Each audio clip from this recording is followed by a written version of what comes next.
Welcome to Brain Chat with the Nerdy Neurologist. I'm Dr. Mitzi Joy Williams, and I'm your board-certified neurologist and MS specialist. My mission is to engage, educate, and empower those affected by MS to become an active part of their healthcare team. Here on Brain Chat, we'll be talking all things MS, health and wellness, advocacy, and we'll throw a little bit of music and music therapy in there as well. Thank you so much for joining us, and stay tuned for the next episode.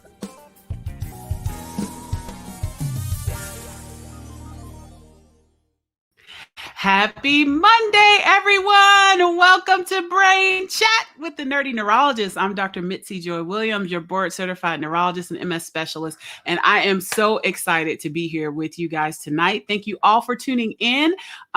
You know the drill. If you have logged into Brain Chat on Facebook or on YouTube, you just put in the chat where you are logging in from. I want to see where everybody's coming from. And thank you so much for taking your time to spend time with us on a Monday night to talk about MS.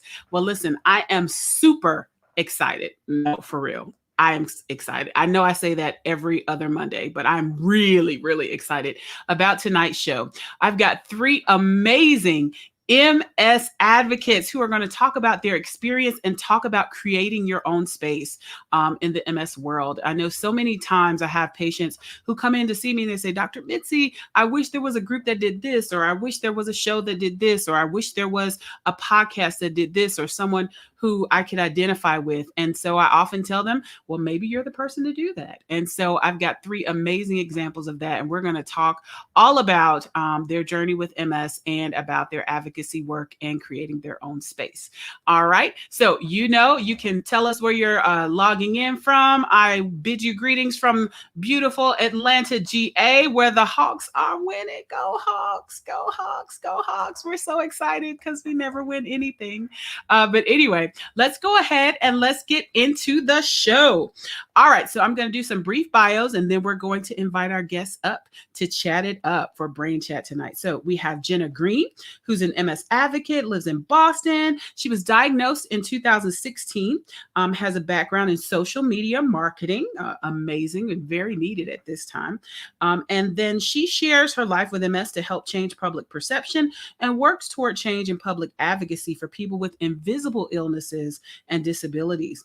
All right. And then we have Dawn Morgan, who is co-founder of Myelin and Melanin podcast and is well over a decade into her journey with MS. She was diagnosed in 2000. She was diagnosed while she was in graduate school. And 2 decades later, she's a patient leader, podcaster, and patient advocate. And then we have Damian Washington, who has a YouTube channel, No Stress MS, where he talks about life with multiple sclerosis. And he has over 4,500 subscribers. And he also is an actor and comedian. So I do not doubt that we're going to have some laughs tonight. All right. So we're going to welcome our guests up to the stage. Welcome, Jenna. Welcome, Dawn. And welcome, Damian. Welcome to Brain Chat, guys. We out here tonight. Let's go. Let's go. All right. So we just had Juneteenth passed on Saturday. Did you guys do anything fun for Juneteenth? I think I watched a documentary. That's the extent of my fun for it. Yeah. Okay. Anybody else? I did anything I wanted to do. Hey, because that's freedom. Do whatever you want to do. I hear that. Anything, Jenna? I can't top that, really. I can't top that. All right. Well, I wore my little t-shirt that said free-ish and then had a good time, getting ready for Father's Day with my hubby and the kiddos. So it was a good weekend. All right. So enough about Juneteenth, enough about all of that. Let's talk about creating your own space with multiple sclerosis.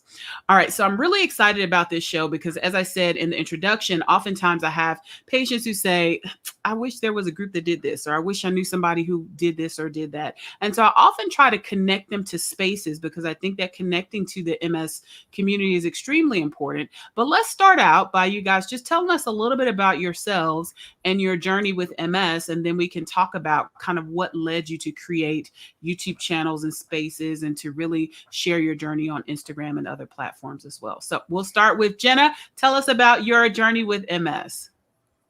All right. Well, I was diagnosed, I guess it was 5.5 years ago. I think I started feeling a lot of symptoms prior to that, but I was also in a car accident. So I was kind of just like, oh, that's probably because of the back pain that I'm dealing with, But I do live outside of Boston. So I was lucky to be diagnosed relatively quickly. But even then, a couple doctors dismissed me at the emergency room, like when I was having my first flare in optic neuritis, and sent me home. And, I had to advocate for myself, which I was used to doing as a woman, an overweight woman in the world.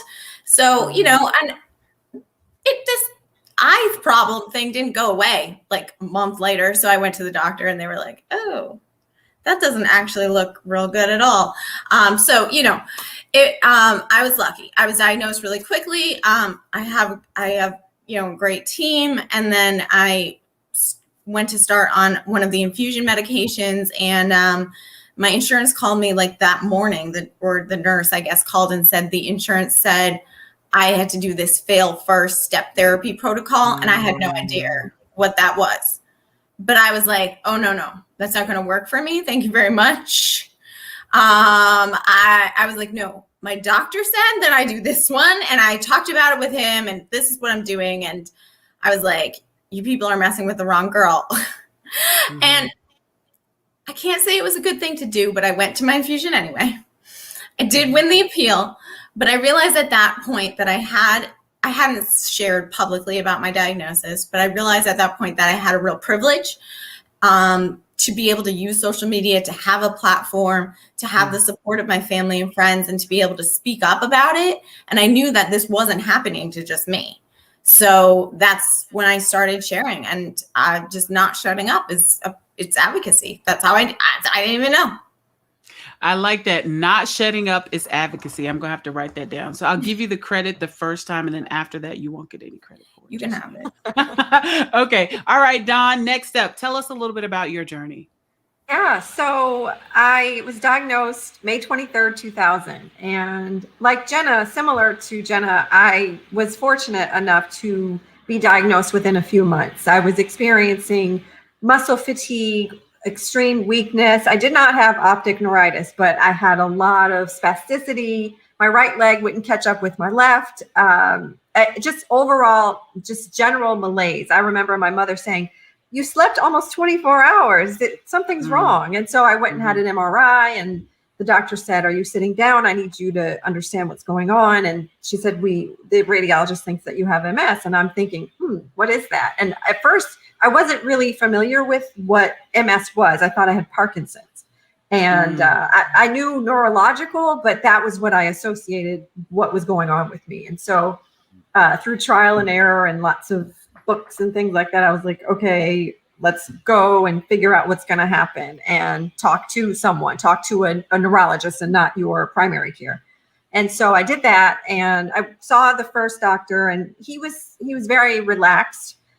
He wasn't initially ready to diagnose me. He thought that maybe, he said, oh, you're young, you're really healthy. Maybe this will only be your one, episode. Then I was pushed to get a second opinion, pushed in a good way. And I did that, and I was officially diagnosed then. I was on a plethora of disease-modifying therapies. And plethora, one of my favorite words. And unlike you, Jenna, I think I started, they put me on the ABC drugs. They were like, okay, choose which one. My neurologist is a fantastic woman. She was like, choose which one you want. And I said, okay, I'll choose A. And I chose A because I felt that, hey, that's the start of the alphabet. Why not? That'll work. So didn't work. I shouldn't say it didn't work. Mentally, it didn't work for me. It was a lot. At 24 years old, I was nervous. I just wasn't ready. So I tried several other therapies, and I ended up taking another therapy many, many years later. And that's kind of where, I wouldn't say advocacy, but where the feeling of wanting to tell my story, where that came from. And I said, gosh, I've been through 1, 2, 3, 4, 5 therapies, and I've had all of these MS problems and challenges, and I need to talk to someone. I need to let this out. I don't think I looked at starting a podcast with the advocacy train in mind. It was more of sharing my story. I am a young woman and I have a story to tell, and I want to hear other stories as well. And that's how I started the podcast and where the idea came from. I was sitting in my infusion and I said, I want to talk about this. There's a lot going on. And that's where we are now. Awesome sauce. All right, Damian, lay it on us. Tell us Bring about it your home. journey. Look, you know, We're not home. We're not quitting yet. We just started. No, the long, circuitous journey of a story short. My typically high energy self was no longer able to do things that I typically was able to do. Went to 3 different doctors. They did not know precisely what was wrong. One of my college friends hooked me up with one of his neurologists in his practice. And she was like, oh, yeah, because, you know, you have multiple sclerosis and I can help you out, but you should get a specialist. Voila. Mm-hmm. Awesome. So I hear a lot, seems to wrap up in or seems to be important in terms of who you connected with in terms of your treatment for MS. Jenna, you shared you got diagnosed fairly quickly. Dawn, you shared that you met a wonderful neurologist, one of your current who I happen to know. And Damian said you saw a neurologist who said you need to see a specialist. And then that got you to the right place where you were connected. So I think that, it's important to talk about, finding the right person to be a partner with you in your care, because it really is a journey with MS. So I consider myself part of a lot of my patients' families almost. So I think it's important to underscore that. But also when I think about connection, not only is it important to connect to the right healthcare team, I also stress to many of the people that I encounter and that I get to serve that it's important to connect to the MS community. So let's talk a little bit about that, right? Because each of you have community of people that may follow you and interact with. I know I've had the pleasure of working with you on some of your shows, on different podcasts and different platforms, etc. So let's talk about connecting with community and what did it take for you to find your tribe, so to speak. Start with Dawn. We'll go in the middle. Dawn, Damian, okay. Jenna. Sure.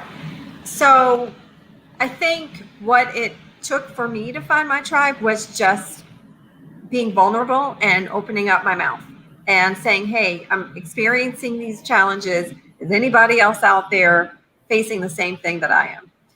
And that seemed to open up a world of opportunities and to talk with other people and to this community, which I am so grateful for. I think this community is amazing. So that is kind of where I think where I don't know what the word is, but where my motivation started, because I opened my mouth. I was able to talk. I was able to share. And then people started to share and weren't afraid about it. And I think that's a big, that was a challenge for me, disclosing. I always wanted to stay silent. But when I opened up and I showed that vulnerable side, that softer side that said, hey, it's okay to cry. It's okay to talk about incontinence because you're not the only one. And that's where we started. I'm sorry, what was the other part of your question? That was it. But I want to follow up to this. So what got you to that point where you decided to be vulnerable? So I have a lot of folks who, exactly like you were in the beginning, don't want to disclose, don't want to talk about it. They're concerned about their jobs or what others think about them. Oftentimes there's stigma surrounding having an illness. They don't want people to look at them in a certain way. So what was kind of that straw that broke the camel's back, so to speak, where you were like, okay, I'm going to put myself out there and I'm going to start talking about it? What made you, was there one thing or was it just kind of a combination of things? Probably a combination of things. It had gotten to a point where my disease was no longer invisible. And not that I felt that I needed to explain why I looked the way that I looked or why I presented myself in this manner. It was just dropping the fear and saying, okay, this is who I am. And I, like you said, I created a space for myself and my community, Damian, Jenna, others, they opened up that door and it was like, you're welcome here. And I think that is what helped for sure. Yeah, that's amazing. All right, Damian, I see you Yeah. cheesing. Tell us about it. Tell us about. Cheesing is my natural default mode, especially around all of y'all. Okay. I love it. I love it. I love it. I'm an actor. I'm a performer. I've done almost 40 commercials. I've sold everyone who's watching products for years. Lowe's Home Improvement Stores, Mike's Hard Lemonade, McDonald's, Fruit of the Loom. It's what I do. And one of my other friends who also performs for a living had tens of thousands of people on his YouTube, and then his Instagram, and now hundreds of thousands of people on his TikTok. He and I are good buddies, and he also had a show on Netflix. So we're chopping it up. And the Netflix show hadn't come yet, but YouTube was bubbling for him big time. And he's like, yo, man, if anybody should be doing this, it's you. And I did not really catch that until I was on bed rest from the spinal tap used to confirm my diagnosis. And I could only pee and sleep for 14 days. And other than that, just being the most atrocious pain I have ever been in. I figured that I'm not going to be in this bed forever. So when I'm going to get out, I'm going to do that vlog thing that my friend is talking about that I'm so scared to do. But and I did that, and I made dozens of videos nobody watched. And I took the camera to the infusion center and 5,000 people watched. And then I did other videos that were awesome and nobody watched. And then I did a follow-up to that infusion center video and 1,000 people watched. And I was like, well, I'm in the business of giving people what they want. So looks like people want me to talk about multiple sclerosis. And I turned on a dime, and I don't know how many videos it's been since then, at least 70, 80. And now I'm known as the MS guy because people just want to watch me talk about MS. Mm-hmm. I mean, and that's amazing though, and I like that pivot, and, I definitely can identify with vulnerability, being kind of scary. I started sharing not too long ago about when I was diagnosed with COVID and I was very sick, and I started kind of sharing a little bit of this journey of getting my exercise tolerance back up. And it's difficult to put yourself out there, but I think the reward is you find that many people identify, and there are many people who want to encourage you. And for those that don't, there's always somebody that didn't have anything better to do, but we can kind of ignore them. So, but I like how you go ahead. No, you go, please. This is your show. Yeah, but I like that pivot. You were like, okay, well, I got to give the people what they want. So they didn't want to hear about this, but people are very interested in my MS. And so I'm going to open up and talk to them about it. So I think that's really cool. This is how I make my living anyway. And the whole being vulnerable it's what I do.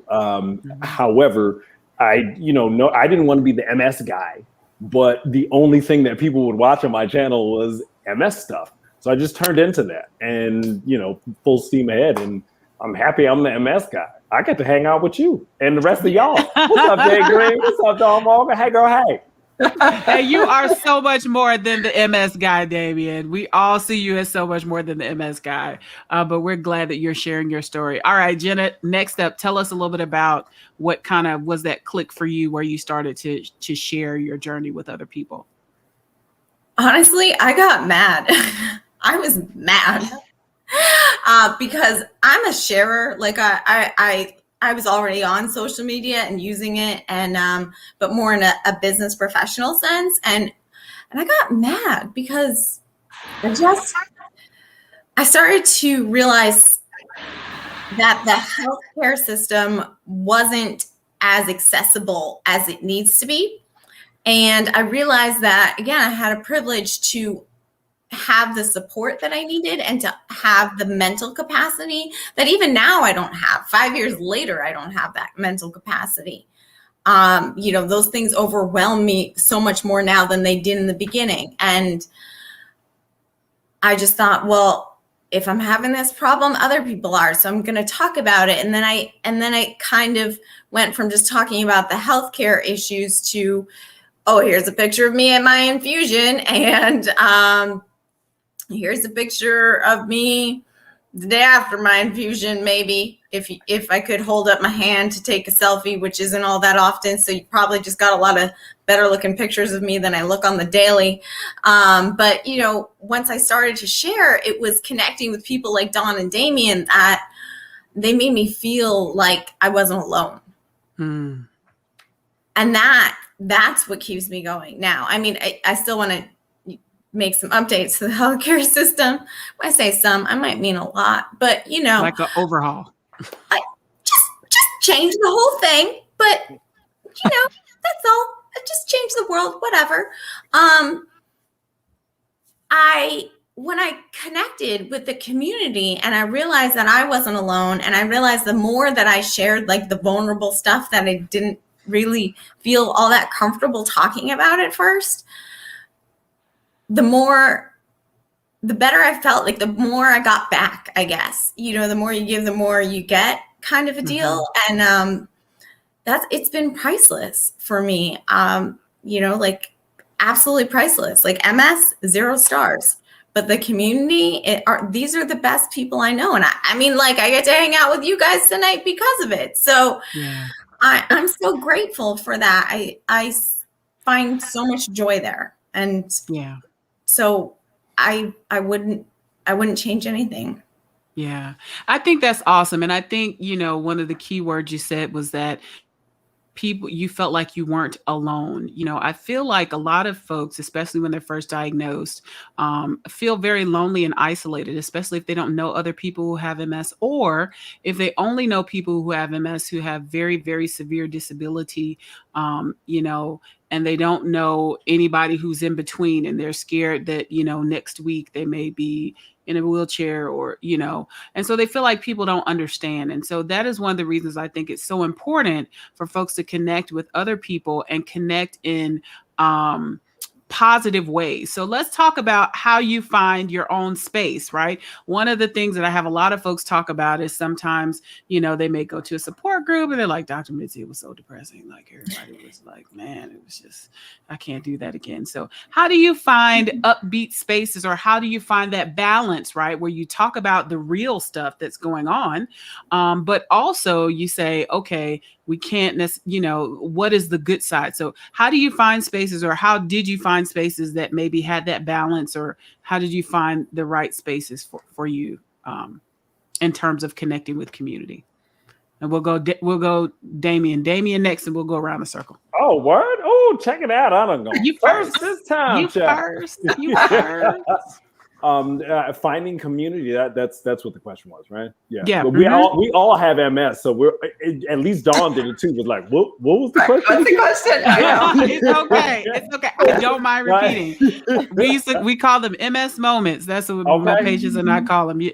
They're like, Dr. Mitzi, I just had an MS moment. I'm like, it's all right. It's all right. One more time. Just one more time. All right. So, want to talk about how you find the right community, because one of the things that people commonly say is when they engage in the community, like let's say on a Facebook group or go to a support group, they get really depressed because it's depressing. So how do you find spaces where you have that balance between not being depressed all the time, Absolutely. but having some upbeat information as well? You keep going. That's it, and that's all. I went to a support group, and it was not my flavor, but I did not feel as if the support group as an idea was not my jam. I'm just a resilient person who just continues to go. So even if I don't find what I'm looking for currently, I'm just like, not my people. So eventually I found my people. And then you turn and you develop and you grow that. There's like online support groups for people specifically with MS, and that's a whole thing and very cool. So there really is sort of that self-belief of, I know I need to, I can gain value from being around people who are not only like-minded, but have a similar understanding of my disease, whether or not we share the same symptoms. And the more I'm in that loop, the better I'm going to feel, and the more I'm going to contribute to those people. So I just keep going. And if I don't like what I'm in front of, then that means I keep going to get in front of some other things. And eventually I'll find y'all. I love it. I love it. What about you, Jenna? Oh, it's my turn now. Okay. See, MS moment. You Pay said, attention. Stay with it. well, for me, I'm constantly curating it, I would say. And that's like a very social media marketing nerd term to say, but we are totally. Everything is curated now. I asked somebody to update my CV. They was like, I have a CV curator. I was like, oh, okay, we're curated. See, that's fancy. I'm not that fancy. But what I meant was really just like I unfollow people that I don't like, that don't lift me up, like that I don't feel like, and it's not, and I don't mean to say like, oh, Damian posted one thing and it made me sad and therefore I'm unfollowing him. No, he knows I'm kidding because he always makes me happy. Anyway, I mean, like, he's funny. He can't help it. He's a light in the world. I really can't help it. You're just the sunshine. You're just the sunshine here today in yellow. So, he knows that I'm joking, and I'm not saying if someone shares a vulnerable post that they're having a hard time that I'm going to unfollow them. That's not what I mean. Because I've had a really hard couple of weeks and I've shared a lot of vulnerable posts. And, I mean, if you need to unfollow me, no, it's cool. I'm not totally understand. You can hide people too. You can hit that hide button, the hide button on Facebook, the hide this, the unfollow, the mute. Because sometimes you need different things at different times. And, I search different hashtags and I use the recommended things. Like if it's like a post like you recently liked, if I need like some inspiration, because those typically like the algorithm works all right-ish in that way. I'm like, oh, well, if Dr. Williams follows this person, then they must be awesome. So, I'm just constantly curating that community of people that I want to interact with on the internet. And, I'm trying to do the same thing in real life. It's just a little bit weirder and harder. You can't just say, hi, I'd like to unfollow you. Thanks and bye. So.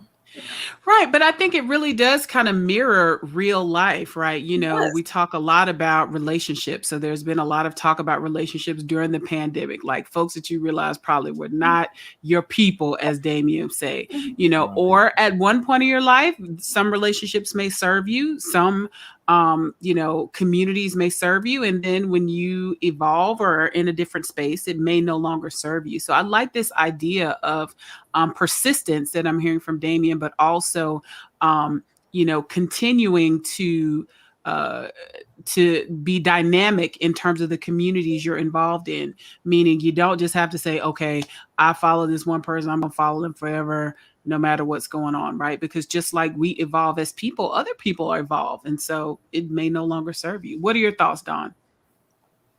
Okay, so of course, MS Brain. So how I found the community? So how do you find and stay connected to community?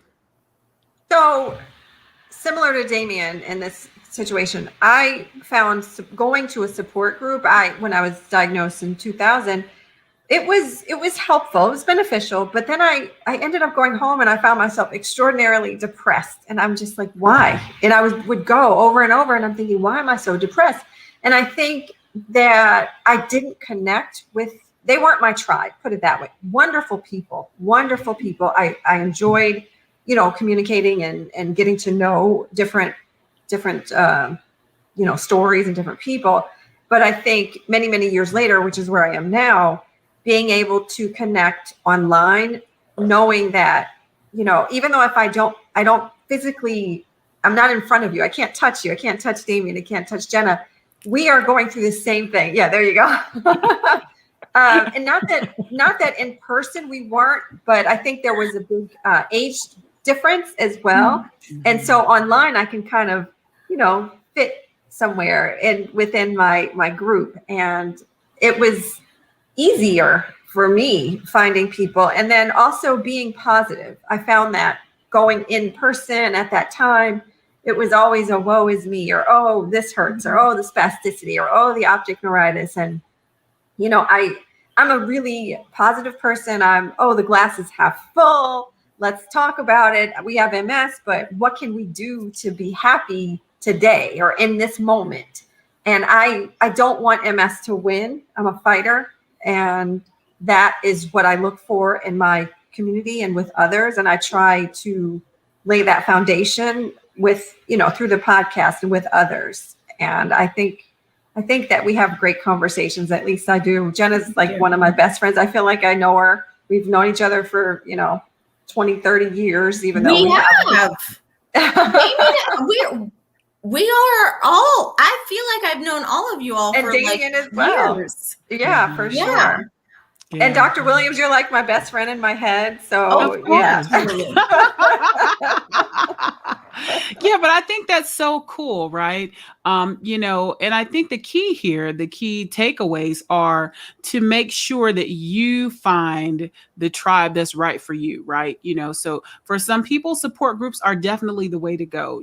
Certainly there are some folks who are isolated and don't have the ability to connect, maybe due to their disability, and maybe going to that support group is like their time to like be around other people and to have somebody to talk to, right, about those things. And some support groups are different. Some are activity based. There are different types of support groups, so for some folks that may be the way to go. For some people, it's following somebody online, whether it's a podcast, whether it is a YouTube channel, it may be following an influencer and connecting in that way, or being a part of Facebook groups, etc. But I think the key is to find your place, right? To get in where you fit in, and then to be persistent. If the first thing doesn't work, then keep trying, right? Don't give up, and don't kind of throw away everything because maybe the first time you didn't find the right community for you. So I think those things are all extremely, extremely important.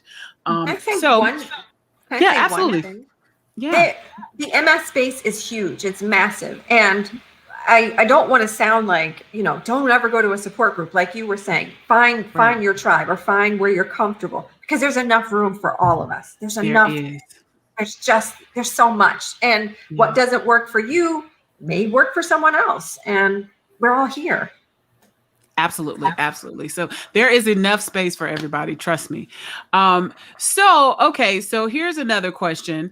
Tell me the biggest positives, and then maybe tell me some of the negatives about being vulnerable, especially in this age of social media. We'll start again with Jenna. Oh, all right. Well, you all are the biggest positives. I say it a lot. I'm so grateful for this community, for the friendships that I've made, for the people that I know, because I have this disease that totally sucks. Can I say sucks? Sorry. You can. Thank you. See, Dr. Williams, I love her. And this is because I only know her because I have MS. So, MS, don't love it, but it's like Dawn was saying, some people that I've never met in person have become my closest friends. And I am grateful and lucky and blessed to have a supportive family and friends, but things in my life have changed drastically in the last 5 years, and partly because of my diagnosis, and partly because, I am resilient, and I am not someone that stays the same in general. And I've learned a lot, and my perspective has changed a lot, and my focus has changed a lot. And, I'm curating my life currently. But I think the hardest part of being vulnerable online is when you are with a group of people in real life, now that the world is a little bit more, you're living in the world opening up. I'm not even sure. See, this is the thing, is I don't know how to be in the actual world anymore. I'm having a little bit of a problem with that, guys. I'm actually and I'm a really personable person. I like to be near people. I'm not an introvert. I'm an extrovert, although I'm an extrovert with MS. So I also like to need to go home and lie down in a quiet room for a long time after. But online, people, they get me. They get that I need to go home and lie down in a room for a while afterwards, or they, they understand that like you cannot fix my like muscle spasticity by like offering me a glass of water, which is nice. Like, please, I'm not saying I don't want the water, but like, it's not going to stop Right. It's not what's gonna, it's happening not here, gonna, and they just want to help, but they're like, would you want some turmeric water? Like, and I'm like, that's not really what I need. Thank you though. Thank you for offering, but no. That sounds so nasty. yeah. That sounds nasty. I mean, like they just, people don't as much know how to help. And so I think, that is the only downside of being a part of such a great community where people, whether or not they have the same type of muscle spasticity or like the nerve pain or whatever it is, the fatigue, they can relate on some level, and you feel more like you don't have to explain yourself. Whereas in other communities where I am using my cane currently, but I don't generally need to use it every day. So for the most part, my disease is invisible. Like I'm a passing able-bodied human. I pass as an able-bodied human. People say, but you don't look sick. And so they mean that as a compliment, but you can't explain MS and all the symptoms to them the way you can like with people who already get it, I guess, if that makes sense. Absolutely. Absolutely. All right. What are your thoughts, Dawn? Tell us about the ups and maybe drawbacks of being vulnerable on social media. Well, the ups. Okay, I'll start with the drawback. The drawback may be something that you may put out would spark or would trigger someone else, and then you may have a back and forth, a disagreement or something like that. That's happened to me before. I might make a comment and then somebody's like, well, what are you talking about? What is this supposed to mean? And it's like, oh, I shouldn't have said that. Okay, I'll keep it to myself next time. I thought this was my tribe, but I guess I'll just keep that to myself. But so that is kind of a drawback with being vulnerable. Sometimes you don't know how people will take it, and you just have to be, I guess, cautious with your words. So that's one. I don't have many. Again, remember, I'm the half full person here. Half full, absolutely. We'll take it. Yeah. We need it. We need the optimist. We do. I think I am. Yeah. So, okay. And the other half of the question is, what are the positives? Yes. So the positives is like being able to talk with my friends, Damian and Jenna. Like there have been nights where, and thank God Damian's on the West Coast, because I'm like, hey, let me call Damian, who's up right now. Well, it's Damian, And I'm here for it. And he's been so gracious and communicated with me late and into the, wee hours of the evening. And it's just like, thank you for your time. And he spent so much time talking to me about different things. So that's definitely a positive, being able to connect. Or, for example, last night, people are, I don't know how it is where you all are, but here in DC, people are really excited about fireworks. And so I was having a sensory overload moment, and I really didn't recognize what was happening to me. So it had been happening and I'll make this really short, but happening for a couple of days. And I'm like, what is going on? I need to talk to my doctor about this, because I'm like freaking out. And I looked it up and I was like, oh, that's what it is. And that's another invisible issue or symptom that a lot of MS patients have, the sensory overload. And so I'm like, okay, this makes sense, because I'm jumping and I'm nervous. And then I got so tired, and it just was causing all kinds of problems with me hearing the fireworks. And so I text messaged Jenna. I'm like, do you know anything about this? And, so we started communicating about sensory overload. But overall, to put, I guess, a stamp on what positives come out of the community or the online community is just the simple fact that we can talk to each other. We can be real. We can be honest. We can cry together. We can laugh together. We've done that. All three of us, we've done that on several occasions.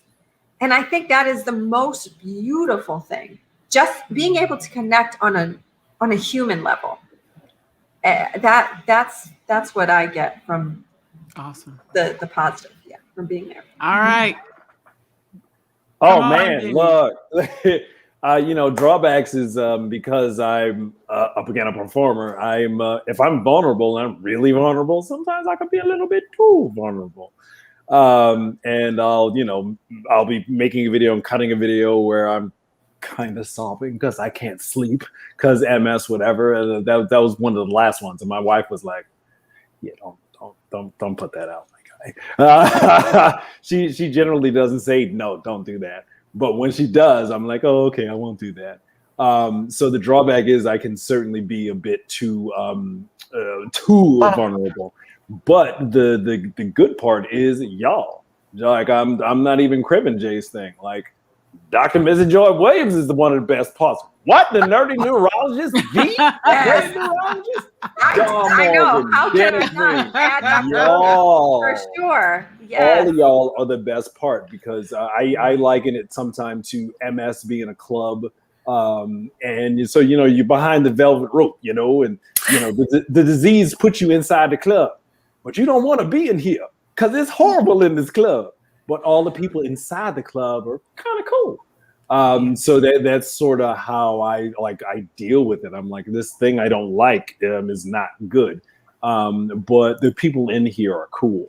And looping back to the whole idea of needing to find your group and stuff. Like everyone has heard me say this before, and it's real. The cave you fear to enter holds the treasure you seek. So whatever you do not want to do, whatever you are afraid of doing, the sooner you do that, the sooner you will see what actual good is in that for you. And the sooner you can do other things that you would not have been able to do if you did not do that thing you did not want to do. That's real. That's the truth. Mm-hmm. Yeah, that's deep. That's deep. I'm profound, Dr. Williams. It said Damian dropping gems. Go on and drop those gems, Damian. And I think that this is such an important conversation. Because so many people can be afraid to connect to community. I've seen a lot of people who have been in denial about their MS, and certainly that's a stage that many people go through. We talk about the stages of grief and how when you get diagnosed with a chronic illness like MS, you very much go through the stages of grief, kind of grieving the life that you thought you were going to have, because of concern about different symptoms and things like that. But I think that this is so important, because of all of the rewards that you all have been talking about from connecting people who understand that you can talk to. I always tell folks, as a neurologist, I see a lot of people with MS. There's a lot that I understand, but I don't live it. So I can't empathize with you and connect with you on the same level as someone who is living and walking, on this journey with you with having the condition. So I always encourage everybody to connect with someone who has MS. And so I think this is so amazing. And so as we're kind of getting ready to wrap up, I will encourage, if anybody has any questions, you can drop them in the chat. If you have any questions for our wonderful guests about community and starting your own community, developing your own community, what tips or what advice would you give to someone who is, let's say, ready to kind of take that leap to maybe start sharing their story, or start their platform, whether it's a Facebook group or whether it's doing IG lives or their YouTube channel, and kind of sharing their journey with the world? What tips or advice would you give to them? We'll start with Damian and go back. Oh, well, look, I was trying to get a room. Go ahead. Okay, go on, Don. You go first. Simple. Be authentic. People gravitate towards authenticity, and when you're authentic, if you build it, they will come, as they say in the movie. Yeah, absolutely. Absolutely. I love that. So be authentic. All right. What about you, Jenna? What would you say? You don't have to share your whole life story all right away or at all, period. And I say this from like the social media manager perspective, and also from the perspective as like a fellow person with MS in the chronic illness community or disability community, whatever kind of community you are a part of. I talk about being an auntie, but I've never shared a photo of my niece on social media. Like there, you can have boundaries. You can decide what you are comfortable with. This is your platform and it's your voice. Your voice is important. We need it. We want to hear it, but you don't have to give us everything. To be authentic, you can be authentic and tell us about your life. And like I'll say I took this photo 3 weeks ago, but I had something to say about it today. And I always tell everyone I batch my photos and take a bunch at once, because when I'm having a rough MS day, I'm not taking my picture. Like it's not even on my mind. I'm like, I made it out of bed into the bathroom and I'm going to go back to the bed now, so it's okay to keep some things private if you feel like you need to, with whether it's your relationship or your bladder and bowel issues or whatever it is. Like it took me a while to disclose about my IBS. Like that, I didn't realize how many people with MS had bowel issues, And IBS is irritable bowel syndrome. Yes. Irritable. Thank you, Dr. Williams. See with the science. So just in case somebody's like, what's that? Because I don't know, but it's like my stomach is angry at me a lot, and that's how I would explain it with the science. But you don't have to disclose everything right away. You don't have to feel like uncomfortable with it. And for me personally, at least, I've gotten a lot more comfortable as time has gone on, and realizing that I'm less alone. But just start somewhere. Just start with one thing. Do that one scary thing in the cave. And then, see how it goes. Because I think you're going to be pleasantly surprised that you'll get really good, feedback and people understanding from it. Yeah. And, full disclosure. So I was a little nervous about starting my own show, which is interesting because I talk for a living. Like I talk all the time. I talk to people all day, every day, but I was very nervous about it, and I had friends that were like, really? Like, dude, you've had a mic in your hand since you were like 10 years old. Like, what are you talking about? But I think there is, definitely a healthy fear when you're starting something new. You don't know how people will like it, if people are interested, if people will watch it or won't watch it. And I think that, the things that you guys have said about being authentic, extremely important. Be yourself. And then knowing that you don't have to share everything. Like I very rarely share photos of my kids, right? I see them every day. But I love to keep my posts about, the science, about the wonderful patient advocates that I meet. And that's what I choose to focus on, and so it's okay to have those boundaries that you set where you say, okay, and then everyone, at Christmas time, I'll share the glamour shot, or Father's Day, I'll share something, but it's not like every day I'm like posting the kids when it's time to get their hair combed and all the other crazy stuff that goes on. So I love those two comments. All right. So now, Damian, boom, you get to bring it on home. All right. Now you get to bring it on home. Now we get to bring it on home. Now you get to bring it on home. I would just say people just keep going. Because I'm a performer and I'm an actor who's done dozens of commercials and little things on TV. It's like, look, I have done thousands of auditions people will never see. Some of them are dynamite. And I am built to not be concerned with who is watching or what is their reaction. That's none of my concern. My concern is, did I do the thing right? Did I do the thing well? Did I make the connection? That's what you need to really be focusing on. And the idea, I made about 40 vlogs before it's the MS thing. And you do one a week, that's over half of a year of showing up every single week with no one saying anything, but already having the idea in your mind of, I'm going to do this 100 times. And if by time 50, you don't have what you want, you're like, well, I said I was going to do it 100 times. Let me keep going. I say that in that way, not to keep doing something that's not working, but to understand that whatever you think you want, much of the time, it is not going to come from what you think from where you think it will come from. So you have to continue to go until you can continue to grow, so that maybe you can find something else, and be ready to just already have a commitment set and be unconcerned with everything else except for getting better until you at least reach that that already previously arranged commitment. Then you can reevaluate. Because if I had given it a month or 2 or 3 or 4, you know what I'm saying? Then I would not be talking to you right here, right now. So it's about adjusting / keep going. Yeah. And that's a whole sermon right there. That'll preach right there. Because sometimes your breakthrough is right about at that point where you're ready to quit, where you're like, nobody's paying attention, nobody's watching, let me just quit. And you do that one more time, and that's when you hit the target and you figure out, oh, this is exactly what I'm supposed to be doing. Like I say, I paid a rent for being on TV. 1, 2, when it's like, oh, I'm doing vlogs now. It's like, oh, I'm in Madrid and I'm here with my wife, and oh, I'm in Mauritius, and you don't even know where Mauritius is. Like, and nobody watched those videos. Right. And then when people watch the MS videos, it was like, I don't really want to do that.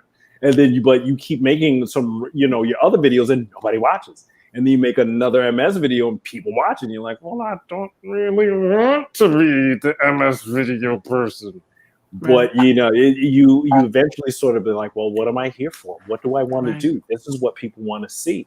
And that's my own version of it. But if you want to do a podcast and then eventually it turns out that you should write a book. Yeah. You're not going to find out that you need to write a book unless you do the podcast for 50 weeks straight. Right. Right. And I think the other piece, and let me flip that around a little bit, right? And yes, it's what the people wanted to see, but it's also what the people needed, right? Boom. Because sometimes we can get caught up in what we think people want to see, right? And if we reach that one person, then we've accomplished the mission that we need to accomplish.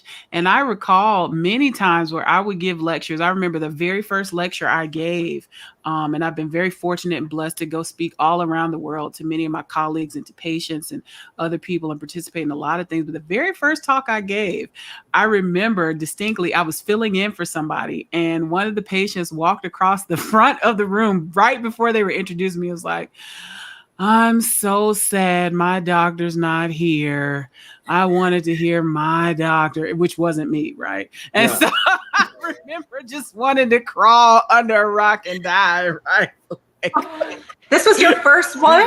My first talk that I gave. It was so disheartening, but I remember, I got up there and I did my best, and the rest is history, and so sometimes you do find your purpose in the midst of doing something that you thought you didn't want to do, or that you thought maybe you weren't that good at, and so this has been an absolutely amazing conversation. So I just want to say, I thank you guys so much for your time. I appreciate you coming on to share your stories. I think that this is so valuable for people to learn the importance of connection, and also to see people who are successfully, doing their thing and have their tribes. And I love the part where Damian talked about, hey, don't think that I got 4,500 viewers overnight. Nobody was watching, right?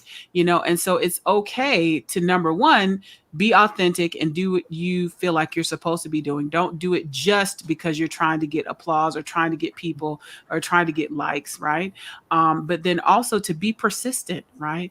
And if it doesn't work, the first couple times you do it, you tweak it, you reevaluate, and you keep going, and you reach that point where you find that community and find that tribe and the amazing people that you all are, and the ability that you have to connect with each other and connect with so many other people. So I am honestly privileged and honored to be able to speak with you guys tonight. And I thank you all so much for sharing with me on Brain Chat.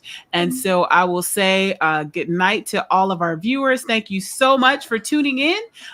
In 1 week, we will be live on The show should be live on the podcast, on Apple Podcasts, Brain Chat with the Nerdy Neurologist. That's where you can find us.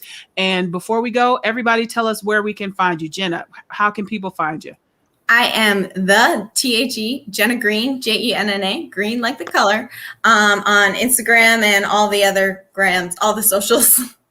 All the socials. All right, Dawn, how can we find you?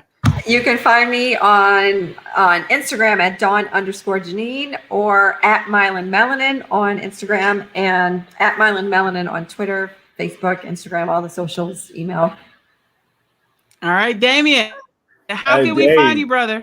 Look, youtube.com/NoStressMS, DamianWashington.com, or put Damian Washington into any of them social medias. You gonna find me. Holla at your boy. That's right. I love it. I love it. Thank you guys so much for a wonderful show. You. All right. Thank Brain you. Chat will be back in 2 weeks on July 5th. So we will not be having Brain Chat on July 4th. On July 5th, the holiday, because everybody's going to be eating barbecue and hot dogs and all that stuff. So meet us on July 6th, that Tuesday, after the 4th of July holiday at 7 p.m. for the next Brain Chat. All right. Thank you guys so much and have a wonderful evening. Thank you.